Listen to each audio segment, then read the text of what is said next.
Ce soir-là, à Lyon, il a suffi d'un ordre clinique, ôtez tout, pour fissurer ma certitude. J'avais 23 ans, lui en avait 42, et la pièce a changé d'odeur. Désinfectant, pluie sur la fenêtre, et quelque chose d'interdit. J'ai compris que l'examen ne mesurerait pas que mon pouls, mais la frontière fragile entre deux vies. Lorsqu'un jeune patient sent son nouveau médecin franchir, d'un regard trop long, la limite entre soins et désir, une attirance clandestine naît et les entraîne vers un choix impossible, où chaque geste peut tout révéler ou tout briser. J'avais pris rendez-vous parce qu'à Lyon, mon ancien médecin venait de partir à la retraite. La pluie faisait vibrer les vitres du cabinet du docteur Vincent Moreau, rue des Capucins. Et je me répétais que ce ne serait qu'un bilan complet, rien de plus. Il m'a accueilli avec cette assurance calme qui met les nerfs à nu. Sa voix posée, la lumière froide, le froissement de la blouse, tout m'apaisait et m'inquiétait à la fois. Les questions ont défilé. Antécédents, sommeil, rythme de vie. Je répondais, mais nos regards revenaient se chercher, s'ancrer un peu trop longtemps. Quand il a demandé un examen plus poussé, j'ai hoché la tête. Le rideau a glissé, le monde s'est réduit au stéthoscope, au parfum discret de savon, à la chaleur de sa main qui s'attarda une seconde de trop. L'air est devenu dense, chargé d'un non-dit qui serrait la gorge. Mon cœur battait trop fort pour une salle aussi silencieuse. Respirer, encore, parfait. Son souffle frôlait mon oreille. La pièce a semblé basculer. Un pas de trop et l'éthique devenait falaise. Nos yeux se sont accrochés. La tension me coupait la respiration. Ma peau réagissait à des gestes impeccables et pourtant, nos frontières frémissaient. Je n'ai pas bougé. Lui non plus. Une ligne invisible vibrait entre nous, à un souffle de se rompre. Il a reculé le premier. Un léger tremblement dans la voix. Pour rester correct, je préfère vous adresser à un confrère. Nous parlerons ailleurs, si vous voulez. Une bouffée de soulagement et de manque m'a brûlé sous la peau. D'accord. Ce soir, un endroit discret juste pour comprendre. Son regard a dit le reste. Le mien a répondu. À la tombée de la nuit, j'ai poussé la porte d'un Italien à Calouaire. Vincent était déjà là, pull sombre, main jointe, comme si elle contenait un feu. Nos yeux se sont retrouvés. Le monde a pâli autour. Nous avons parlé trop bas, trop près. La salle bruissait, mais entre nous s'installait un silence chargé, une proximité dangereuse qui donnait le vertige. « Je ne comprends pas ce que vous provoquez en moi », a-t-il murmuré. « Moi je comprends trop bien », ai-je pensé sans l'avouer. Nos doigts se sont frôlés sur la table, une étincelle droite au cœur, chaleur peau contre peau, si brève, si longue. Mon pouls cognait, tout criait de s'approcher encore et tout avertissait de reculer. Il a proposé de poursuivre chez lui, à la Croix-Rousse, pour parler sans regard. J'ai accepté. Dans le hall, la clé a tourné et une voix a lancé « Vincent ?» Une femme s'est levée du canapé. Blonde, regard qui comprend vite. Céline, ma sœur, Alexandre, un ami. Un ami ? Le mot a piqué comme une petite lame, première piqûre de réalité. Première trahison légère, nécessaire peut-être, mais qui laisse une marque. Céline nous a observés, a posé trop de questions avec douceur comme on tâte une énigme. Je sentais la rougeur monter, une chaleur que je ne pouvais attribuer ni au vin ni à la lampe. Vincent parlait peu. Ses yeux, eux, parlaient le trop. À la fin, elle m'a souri.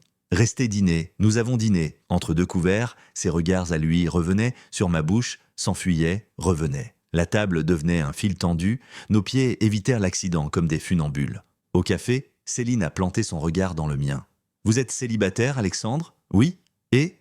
Céline, a coupé Vincent. Un silence a brûlé plus fort que des mots. Elle a compris. Elle a posé sa main sur l'épaule de son frère, un geste lent, plein d'une bienveillance qui m'a désarmé. « Je vais vous laisser. Prenez soin de vous, tous les deux. » La porte s'est refermée. Le clic de la serrure a fait vibrer la maison entière. Nous sommes restés immobiles, tellement près que le moindre mouvement aurait été un aveu. Il a baissé la lumière. Le canapé nous a accueillis comme une confidence. « J'ai 42 ans, a-t-il soufflé. Je n'ai jamais vécu ça. J'ai peur. Et j'en ai envie. » Mes mains tremblaient. Moi aussi. Nos genoux se sont touchés. Un frisson a couru, chaque nerf en éveil.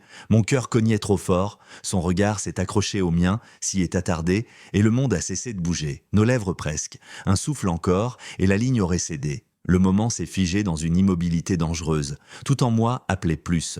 Tout en lui aussi. Un téléphone a vibré sur la table. Hôpital Édouard Herriot, une urgence. La bulle s'est déchirée. Il a fermé les yeux, s'est redressé à regret. Je dois y aller, je sais. Nous avons échangé ce presque baiser qui reste dans la gorge, ce serment sans mots. La porte s'est rouverte sur la pluie. Je suis resté seul avec l'orage intérieur. La nuit a été longue. Au matin, j'avais le contact d'un nouveau médecin dans ma boîte mail, glissé par Vincent. La ligne claire, la déontologie en ordre. Et juste au-dessous, un autre message anonyme. « On vous a vu, on sait. » Mon souffle s'est coupé. La peur a remplacé la chaleur, mais n'a pas éteint le désir. Je me suis levé pour aller vérifier la serrure. On a frappé. 1, 2, 3 fois. « Alexandre, ouvrez s'il vous plaît. » Ma main sur la poignée, mon cœur battant trop fort pour un simple battant de porte, j'ai compris que l'histoire commençait vraiment. On m'a suivi jusqu'à chez moi, je l'ai senti avant d'ouvrir. La voix de l'autre côté vibrait d'une retenue étrange. Quand j'ai entr'ouvert, c'était le gardien, monsieur Renaud, regard embarrassé et enveloppe blanche à la main. C'était glissé sous la grille, Alexandre. À l'intérieur, une seule phrase imprimée. On vous a vu, on sait. Au verso, demain 18h, parc de la Tête d'Or. Je suis resté avec la feuille entre les doigts, la peur faisant trembler le papier. J'ai écrit à Vincent, on me menace, ne viens pas. Sa réponse est tombée aussitôt. On parle demain matin, public, lumière du jour. Nous nous sommes retrouvés près du Rhône, banc au bord de l'eau. Sa présence m'a apaisé et brûlé tout à la fois. Nos yeux se sont cherchés et la retenue a fait naître une chaleur précise entre nous, comme un fil sous tension. On ne cède pas au chantage, a-t-il dit bas. Je préviens la direction que je te confie officiellement à un autre médecin. Tout sera net. Ensuite, si nous nous parlons, ce sera d'égal à égal, loin du cabinet. Il a respiré longuement. Et si quelqu'un veut nous salir, il ne trouvera rien. J'ai hoché la tête, mais mon cœur battait trop vite. Le lendemain, j'ai suivi l'invitation jusqu'au parc. 18h. Sur le banc indiqué, personne. Puis un homme s'est assis à distance, capuche basse, téléphone en main. Pas de geste, juste écouter. Il a parlé de rumeurs à l'hôpital, d'un interne trop curieux, d'une photo prise dans un restaurant de Caluire. Rien d'illégal, mais de quoi nuire. Tu t'éloignes de lui et tout s'arrête. Et si je refuse ? Alors la photo circule. Et quelqu'un prévient l'ordre. Je n'ai pas répondu. L'homme a disparu entre les joggeurs. Je sentais la brûlure du choix contre ma peau. Le soir, Céline m'a écrit « Vous allez bien ?» Elle savait sans savoir. On s'est vu, place Bertone. Je lui ai dit l'essentiel. Elle a écouté, droite. Vincent ne t'a pas promis l'impossible, a-t-elle murmuré. Il t'a déjà choisi d'une manière qu'il ne se pardonnera pas. Choisi ? De te dire la vérité. De se mettre à découvert. Sa main s'est posée sur la table, paume ouverte, et j'y ai déposé mes doutes. En rentrant, message de Vincent, réunion disciplinaire possible. Garde tes messages. Je prends tout sur moi. Cette phrase m'a serré la gorge. Je n'avais pas imaginé qu'il irait jusqu'à se désigner comme cible. La loyauté a pris feu en moi. Pourtant, la menace était réelle, tapie dans les haies du parc. Au matin, j'ai écrit à l'adresse jointe au premier message « Je veux parler, seul ». Réponse 1 heure plus tard, Vieux Portique, 21h. J'y suis allé. La brise portait une odeur de feuilles mouillées. Quand la silhouette a surgi, j'ai compris que je faisais face à quelqu'un qui savait déjà trop. « Tu ne toucheras pas à sa carrière, ni à la mienne », ai-je dit. « Alors éloigne-toi » ? Non. Un silence a claqué. Nous étions à un souffle d'un basculement imprudent. Je n'ai pas franchi la ligne. Je reviendrai demain avec quelqu'un. Mauvaise idée. Je suis rentré sans détour. À minuit, un message de Vincent. Je suis rentré. Dis-moi que tu vas bien. Je vais bien, mais demain tout change. Le lendemain à l'aube, j'ai rédigé sur un carnet ce que je pouvais contrôler. Une chronologie sans fioriture, des faits sobres. Écrire me rendait l'oxygène. J'entendais encore la voix de l'homme. Tu t'éloignes et tout s'arrête. Ce tout n'avait pas de contour, alors je lui en ai donné. Pas de rendez-vous privé, pas d'alcôve, rien qui puisse se retourner contre nous. Et malgré cela, la pensée de Vincent venait battre contre mes côtes, insistante. Son nom suffisait à accélérer mon pouls. Je me souvenais de sa main restée en suspens, du souffle proche, de la phrase qu'il n'avait pas dite. Le soir, j'ai rangé l'enveloppe, le carnet, les captures, dans une pochette bleue posée bien en vue. Un talisman de papier. Je me suis couché tard. À travers la fenêtre, la ville chuchotait. J'ai fermé les yeux en répétant une promesse simple. Nous ne serons pas définis par une menace. Nous choisirons nos mots, notre rythme, notre lumière. Juste avant de m'endormir, un dernier message de Céline. Demain je passe, on fera le point. Je me suis endormi sur cette phrase, comme on serre une main invisible. Et dans ce sommeil léger, la peur s'est tenue un peu à distance, remplacée par quelque chose de plus ferme, une volonté qui ressemblait presque à du courage. La première trahison n'est pas un geste. C'est une phrase qu'on n'arrive pas à dire. Le lendemain, Vincent m'a demandé de ne plus le contacter jusqu'à la fin de la semaine. On m'a convoqué. J'ai besoin de clarté. Je savais que c'était raisonnable. Pourtant, je l'ai vécu comme une porte refermée. Mon téléphone restait muet. Chaque vibration fantôme réveillait le même vide. En fin d'après-midi, l'inconnu a relancé. Ce soir, même endroit, seul. Cette fois, je n'y suis pas allé seul. À distance, dans l'ombre, Céline m'accompagnait. Si ça tourne mal, j'appelle. Sa voix me donnait un courage que je n'avais pas. Au vieux portique, l'homme m'attendait. « Tu te crois malin ? Je me crois libre. Qui es-tu ? Quelqu'un qui protège un ami. Un interne. Celui qui a pris la photo, t'a vu dîner avec lui. Nous avons dîné. Rien d'autre. » Il a ricané. « Ce n'est jamais rien d'autre pour ceux qui aiment le scandale. » Il a exigé que je coupe tout lien. La colère a monté, propre, tenace. « Et si, au lieu de fuir, on parle à l'ordre avant toi ?» ai-je lancé. Transfert écrit, éthique respectée. Il a hésité. Cette faille m'a donné de l'air. Céline est apparue, calme. Voilà mon frère en ligne. La voix de Vincent a traversé la nuit, posée, Demain, j'expose la situation au président de la commission. Je n'ai rien à cacher, un flottement. L'homme a reculé d'un pas. Vous jouez gros? Non, ai-je répondu. Nous refusons le récit des autres. Il est parti sans répondre. Sur le chemin, Céline a soupiré. Le matin, un message de Vincent. J'y vais. J'ai attendu, cœur en alerte. À midi, il m'a rappelé. C'est fait. Transfert, chronologie, tout est clair. Ils n'ont pas aimé le dîner, mais aucune infraction. Et puis, on me conseille de m'éloigner un temps. La phrase a tranché dans ma poitrine. Alors on s'éloigne, dis-je. Pour l'instant, j'ai raccroché sans savoir si je venais de faire preuve de courage ou de lâcheté. Le soir, j'ai repris le Rhône, seul. Je sentais encore la chaleur retenue de nos épaules presque voisines, la tension qui faisait battre le sang trop fort, tout vivait en moi. Un message est arrivé, il ne tiendra pas. Je n'ai pas répondu. Je me suis levé, décidé à ne plus servir de cible. Le lendemain, avec l'avocat de l'hôpital conseillé par Céline, nous avons préparé un dossier simple. Date, message, décision de transfert. Rien à cacher, rien à exhiber. Le soir tombait quand la porte de mon appartement a tremblé sous un coup sec. J'ai ouvert, Vincent, ses yeux ont accroché les miens, la pièce a retenu son souffle. Je n'en peux plus d'être correct seulement, a-t-il soufflé. Nos pas nous ont rapprochés. Sa main a hésité, s'est attardée dans l'air. La chaleur est montée entre nous, nette, dangereuse. Si je reste, tout s'effondre, a-t-il dit. Si tu pars, je m'effondre, ai-je pensé. Un souffle de trop, et la ligne cédait. Il a reculé. Je dois te trahir pour te protéger. Il est parti, j'ai compris. La première trahison avait eu lieu. Le jour suivant, j'ai tenu ma promesse de silence. J'ai découvert ce que cela coûte de ne pas écrire à celui qui tient votre nom entre ses lèvres. Je marchais beaucoup, comme si le mouvement pouvait absorber l'excès de pensée. Au feu rouge, je révisais mentalement ce que nous avions fait et ce que nous n'avions pas fait. Liste courte mais lourde. Je me répétais que la clarté protège. Dans l'après-midi, je me suis assis dans un lieu silencieux pour remettre ma respiration d'aplomb. J'ai compris que ma vraie peur n'était pas le scandale, mais l'idée de le perdre par excès de prudence. Quand il a frappé chez moi ce soir-là, je savais qu'il venait pour dire la même chose d'une autre manière. Sa présence remplissait l'espace d'une intensité arrêtée, comme si chaque objet retenait son bruit. Je n'ai pas bougé, lui non plus. La lumière découpait nos figures et offrait à nos ombres un baiser que nous nous refusions encore. Quand il a reculé, j'ai compris que ce recul-là n'était pas une défaite, mais une sorte de serment. Ne pas se perdre pour se trouver mieux. J'ai dormi peu, avec au bord des lèvres une phrase que je n'ai envoyée à personne. Je te garderai même à distance tant que tu me laisses une marche pour te rejoindre. On croit que la tempête vient de l'extérieur, la pire naît à l'endroit exact où l'on retient son souffle. Les jours suivants ont pris la couleur des salles d'attente. Rien ne se passait et tout s'altérait. Le comité avait clos l'affaire, à surveiller, disait Vincent. L'ordre n'ouvrait pas de procédure, mais la rumeur circulait. Deux silhouettes trop proches, une histoire qu'on raconte à demi-voix. Je retournais vivre mécaniquement. Cours, métro, nuit blanche. Céline passait parfois, déposait un pain encore tiède, 3 mots, tiens bon. Un soir, j'ai croisé l'interne au détour d'un couloir. Il s'appelait Léo. Il m'a soutenu le regard. Je n'ai rien envoyé, tu sais, c'est un autre. Alors pourquoi la photo?